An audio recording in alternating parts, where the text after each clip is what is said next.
Atikle veut dire en français le tabouret. Atikle lui-même, le nom, c'est en éveil, l'éveil pur.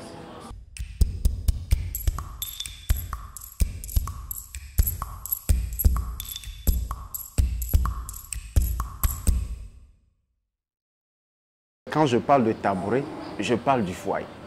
J'ai peint, j'ai sculpté. Le tabouret du sourire, le tabouret de divorce, le tabouret de la solitude, le tabouret du trône royal. Là, je présente la protectrice.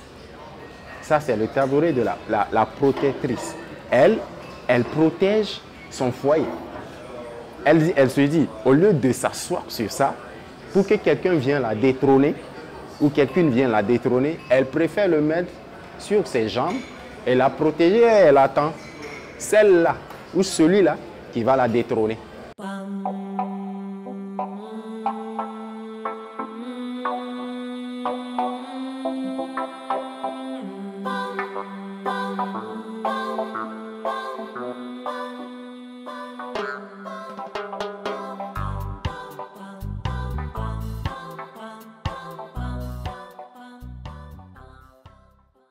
Ici, c'est la dot. C'est Atikle dot. Là, c'est le fameux Fela Kuti. Fela Kuti qui a plusieurs tabourets dans la main pour symboliser quoi? La polygamie. La polygamie. Lui, il en était fier pour sa polygamie. Mais cette polygamie, c'est ça qui a tué des gens.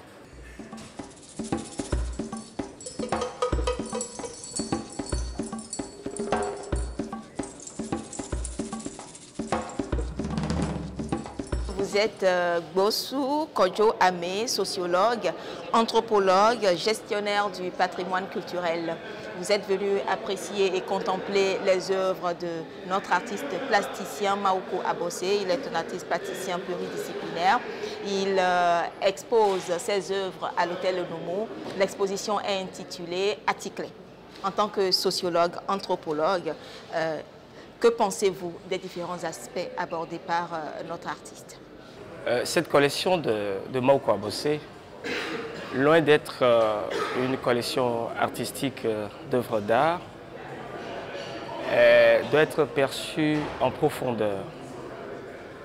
D'abord, le tabouret Atikle pour le grand groupe EV est l'un des éléments primordiaux de la dot. C'est vrai que beaucoup l'ignorent. En Afrique, la bague de fiançailles, par exemple, n'existait pas. C'est un élément qui est arrivé de par le contact des cultures.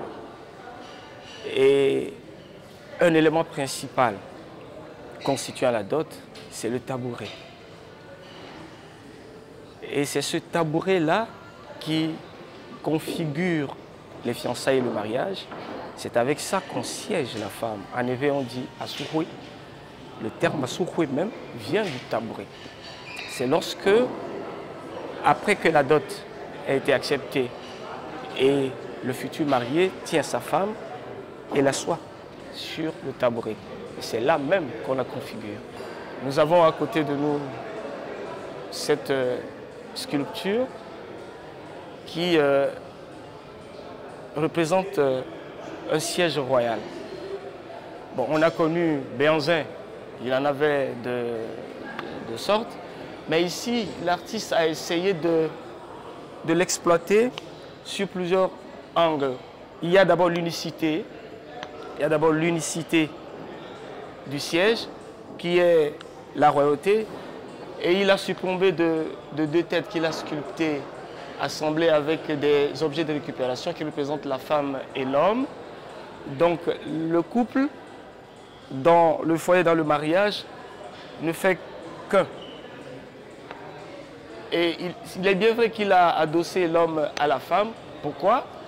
L'un supporte l'autre, l'un n'a recours à l'autre, quelles que soient les difficultés de la vie. Et c'est comme cela, l'artiste explique la famille, la royauté. La famille même, c'est un pouvoir.